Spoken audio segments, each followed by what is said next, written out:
Hello बच्चों, आज से हम लोग स्टार्ट करने वाले हैं इग्नू के बीएससीएम और बीएससीजी वाले बच्चों के लिए बीपीएचसीटी 131 के असाइनमेंट का सॉल्यूशन। और ये आपका असाइनमेंट जनवरी दिसंबर 2025 का है। इस असाइनमेंट का आज हम लोग सॉल्व करने वाले हैं क्वेश्चन नंबर फर्स्ट का ए पार्ट। तो इससे पहले हम लोग आज की क्लास स्टार्ट करें, यहाँ पर आपको सबसे पहले आपका असाइनमेंट शो कर देते हैं, उसके बाद आज की क्लास स्टार्ट करते हैं। ये आपका असाइनमेंट दे रखा है बीपीएचसीटी 131 और ये असाइनमेंट कौन से बच्चों के लिए है? ये असाइनमेंट बीएससीजी और बीएससीएम वाले बच्चों के लिए है। यहाँ पे इसका कोड भी दे रखा है मैकेनिक्स। ये असाइनमेंट आपका वैलिड रहने वाला है 1 जनवरी 2025 से लेकर 31 दिसंबर 2025 तक। ठीक है, बाकी के सारे इंस्ट्रक्शन आप लोग वीडियो को पॉज करके देख लेना या फिर असाइनमेंट को डाउनलोड कर लीजिएगा। ठीक है, वहाँ से भी आप लोग सारे इंस्ट्रक्शन को रीड कर सकते हैं। तो हम लोग स्टार्ट करते हैं आपका असाइनमेंट मैकेनिक्स। यहाँ पे देखो कोड लिखा है बीपीएचसीटी 131 2025 का ये असाइनमेंट है। मैक्सिमम 100 मार्क्स का ये असाइनमेंट होने वाला है। सबसे पहले हम लोग सॉल्व करेंगे क्वेश्चन नंबर फर्स्ट का ए पार्ट। यहाँ पे ध्यान रखना, हम लोग एक लेक्चर में एक क्वेश्चन को सॉल्व करने वाले हैं। जैसे क्वेश्चन नंबर फर्स्ट का जो ए पार्ट है उसको हम लोग सॉल्व करेंगे लेक्चर नंबर फर्स्ट में। ठीक है, और क्वेश्चन नंबर फर्स्ट का जो बी पार्ट है उसको सॉल्व करेंगे लेक्चर नंबर सेकंड में। इस तरीके से एक लेक्चर में एक क्वेश्चन को सॉल्व किया जाएगा डिटेल में। तो स्टार्ट करते हैं क्वेश्चन नंबर फर्स्ट का आपका ए पार्ट। इस क्वेश्चन में क्या पूछा है? Determine the torque. टॉर्क पूछा है about the point due to force being extend at the point 4,2,3। पहले जो क्वेश्चन में गिवन है उसको हम लोग लिख लेते हैं, फिर आपको इसका डायग्राम से समझाते हैं इस क्वेश्चन में क्या पूछा है और क्या क्या गिवन है। ठीक है, डायग्राम के थ्रू भी समझाएंगे। तो गिवन हमारे पास क्या दे रखा है? गिवन दे रखा है सबसे हमारे पास सबसे पहले फोर्स गिवन है। ठीक है, वेक्टर एफ दे रखा है। कितना हमारे पास दे रखा है? 2i माइनस में j और प्लस में k, ये गिवन है। और एक पॉइंट दे रखा है पॉइंट ए। पॉइंट ए कितना हमारे पास दे रखा है? 0,1,1 ये दे रखा है हमारे पास। पॉइंट बी दे रखा है। ए बी आप नाम कुछ भी दे सकते हो, ठीक है, जरूरी नहीं आप ए बी दो, वो समझाने के लिए हम बता रहे हैं। दूसरा पॉइंट है 4,2,3। और क्या पूछा है इस क्वेश्चन में? टॉर्क पूछा हुआ है। क्या पूछा है? टॉर्क पूछा है। अब इसका डायग्राम देख लो, बहुत सिंपल सा डायग्राम है। मान लीजिए आपके पास एक सर्कल है। ठीक है, आपके पास क्या दे रखा है? एक सर्कल, एक सर्कल है। ठीक है, और सर्कल के इस पॉइंट का नाम क्या है? इस पॉइंट को बोल दो आप बी। पॉइंट बी पर एक फोर्स लग रहा है, फोर्स एफ। ठीक है, देखो पॉइंट बी ये दे रखा है, ठीक है, और फोर्स एफ दे रखा है। हमने पॉइंट बी पर ही फोर्स क्यों लगाया? क्योंकि यहाँ पे लिखा है force being extend at point 4,2,3, यानी कि जो फोर्स है वो 4,2,3 पर लग रहा है, उसको हमने पॉइंट बी एज्यूम किया है। ठीक है, तो पॉइंट बी पर लग रहा है और ये फिर ये सर्कल राउंड राउंड घूम रहा है कुछ इस तरीके से।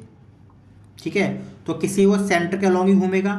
तो यहाँ से मैं एक लाइन ड्रॉ कर दी, ये सर्कल इस लाइन के अलॉन्ग घूम रहा है ना, इसे बोल देते हैं, इसका नाम दीजिए हमने पॉइंट ए।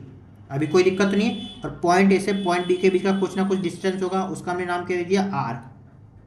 अब दोबारा समझ लेना, क्वेश्चन में बोल रखा है, ठीक है, कि हमने पॉइंट बी पर एक फोर्स एफ लगाया जिसके थ्रू ये सर्कल राउंड राउंड घूम रहा है, किसके अलॉन्ग? सेंटर के अलॉन्ग, है ना। उस सेंटर का पॉइंट का नाम क्या? Point A. उसने बोल दिया अबाउट द पॉइंट। अबाउट का मतलब होता है इस पॉइंट के चारों तरफ। About the point 0,1,1। ठीक है, इसी को हमने क्या एज्यूम किया? सेंटर, यानी कि ए। कोई दिक्कत तो नहीं है। अब हमें बताना है इसका टॉर्क कितना होगा। जब भी कोई ऑब्जेक्ट राउंड यानी सर्कुलर पाथ में मूव करता है तो उसमें टॉर्क होता है। ठीक है, डिटेल में जानना है तो लेक्चर अपना कंप्लीट करना। नाउ यहाँ पे सॉल्व करते हैं, और कोई भी दिक्कत हो तो डाउट क्लास में पूछ लीजिएगा। तो टॉर्क का फॉर्मूला क्या होता है? टॉर्क का फॉर्मूला होता है हमारे पास, एक मिनट, टॉर्क का फॉर्मूला होगा हमारे पास torque equal to vector R और क्रॉस एफ। इसको इसी जैसे हमने लिखा है सेम वैसे लिखना है। ठीक है, और यहाँ पे क्रॉस क्या है? क्रॉस यहाँ पे ये आपका क्रॉस प्रोडक्ट है, मल्टीप्लाई नहीं है सेम। ये क्रॉस प्रोडक्ट है। ठीक है, अब यहाँ पे एक बात नोटिस करना, आपके पास एफ गिवन है लेकिन आपके पास आर गिवन नहीं है, तो हमें सबसे पहले आर निकालना पड़ेगा। ठीक है, उससे पहले क्या फाइंड करेंगे, हेयर पोजीशन वेक्टर, अभी बताएंगे पोजीशन वेक्टर मतलब क्या। ठीक है, हेयर पोजीशन, एक second,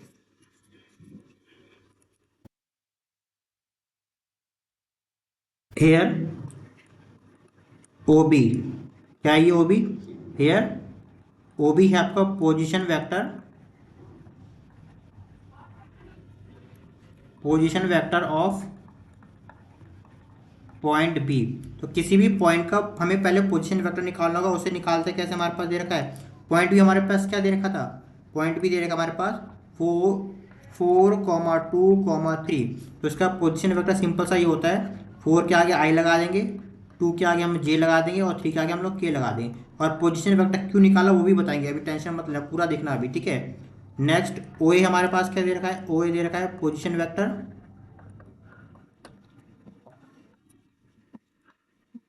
position vector of point A. अब पॉइंट ए क्या था, 0, 1 और 1, 1 है ना, 1, 1, तो इसका क्या कितना रहेगा, ओ ए इक्वल टू में 0 I प्लस में 1 J, ठीक है, और प्लस में 1 K। और आप इसको चाहो तो सिंपल सा J और K भी लिख सकते हो। ठीक है, ये भी करेक्ट है और ये भी करेक्ट है। अब पोजीशन वेक्टर पहले मतलब समझ लो, इसको रफ, अभी जो समझाने वाले उसको रफ कर लेना। ठीक है, ये क्वेश्चन के सॉल्यूशन का पार्ट नहीं, लेकिन समझाना आपको पड़ेगा। ये आपको एक्स एक्सिस और वाई एक्सिस तो पता है, इसे क्या बोलते हैं, सेंटर ओरिजिन है ना, ओरिजिन बोलते हैं इसको, शो करते हैं ओ से। मान लो यहाँ पे आपको एक पॉइंट देखा, पॉइंट ए, यहाँ देखा है पॉइंट बी, यहाँ देखा हमारे पास पॉइंट सी।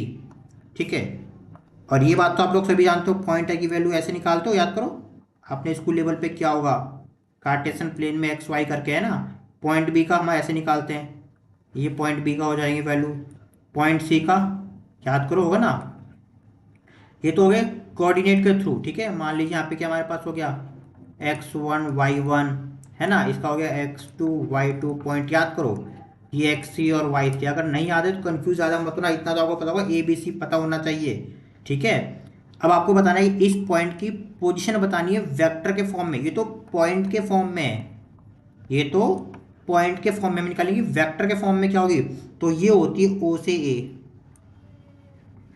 ओ ए, किसी भी पॉइंट का पोजीशन वेक्टर उस पॉइंट की पोजीशन को शो करता है ओरिजिन से। पॉइंट बी का पोजीशन वेक्टर क्या होगा, ओ बी, ये रहा ओ बी। ठीक है, पॉइंट सी की पोजीशन क्या होगी, उसके पोजीशन वेक्टर से शो होगा, वो क्या होगा हमारे पास ओ सी।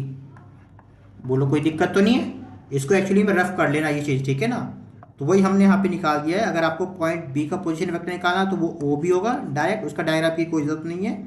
ठीक है, जो पॉइंट होते हैं उसमें बस आई जे के ऐड करना होता है। पॉइंट ए का क्या हो जाएगा हमारे पास ओ ए, इसमें भी हमने आई जे के हमने ऐड कर दिया। ठीक है, अब इसको रफ कर देते हैं नाउ।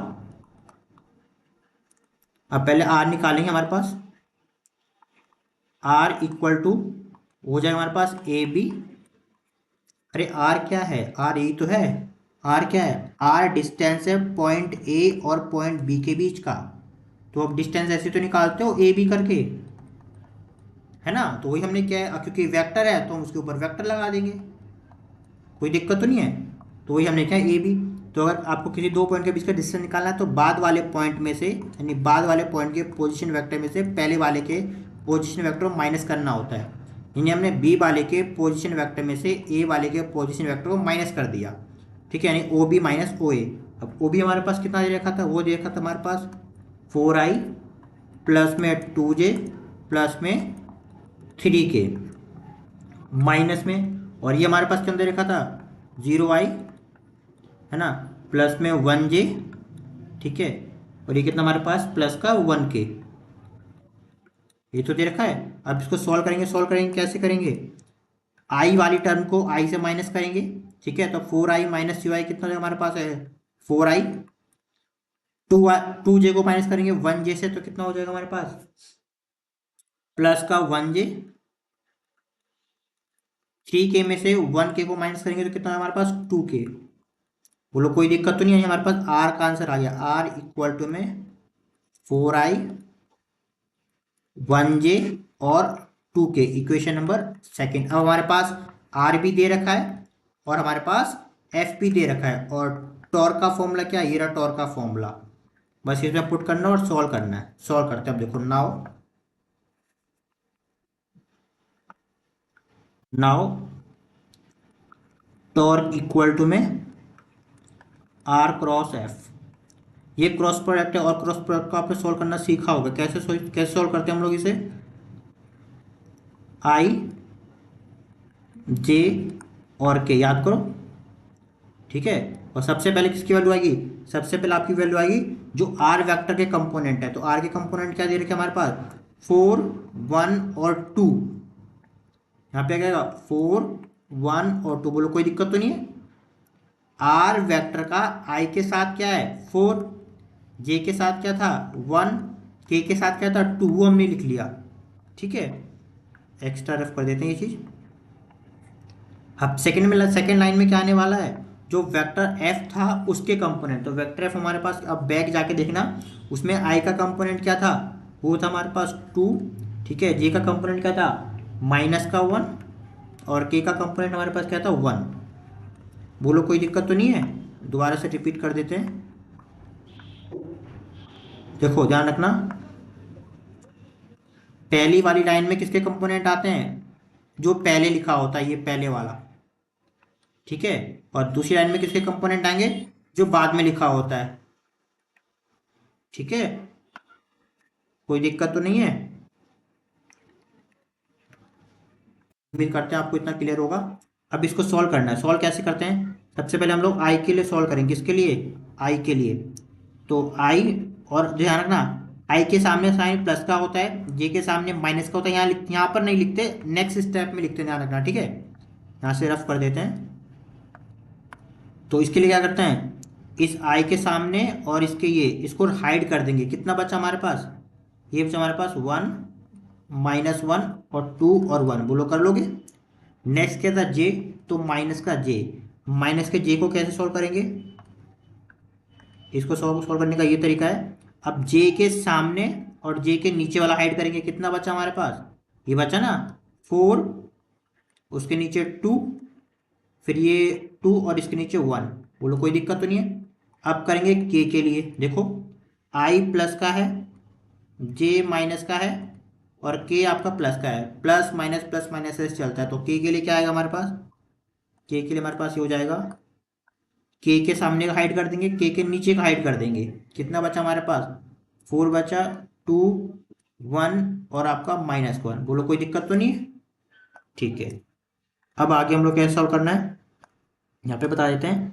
इसकी मल्टीप्लाइज के साथ होगी, पहले एरो का ध्यान रखना, फिर इसकी मल्टीप्लाइज के साथ होगी। सेम ऐसे ही 4 की मल्टीप्लाई 1 के साथ, 2 की मल्टीप्लाई 2 के साथ, 4 की मल्टीप्लाई -1 के साथ, 2 की मल्टीप्लाई 1 के साथ। चलो नेक्स्ट स्टेप में देखो, बाहर तो हमारे पास आई था, मल्टीप्लाई करते हैं। कितना हमारे पास है 1 × 1, 1 × 1, और दो मल्टीप्लाई के पीछे माइनस का साइन आता है। दूसरा क्या है 2 × -1, 2 × -1। कोई दिक्कत तो नहीं है। फिर माइनस का जे, इसमें क्या आएगा माइनस के जे में 4 × 1, ये देखो ये ना, ये वाला 4 × 1, 4 × 1 माइनस का, और 2 × 2, कितना हो गया हमारे पास ये 2 × 2। फिर प्लस का के, इसमें कितना दे रखा हमारे पास 4 × -1,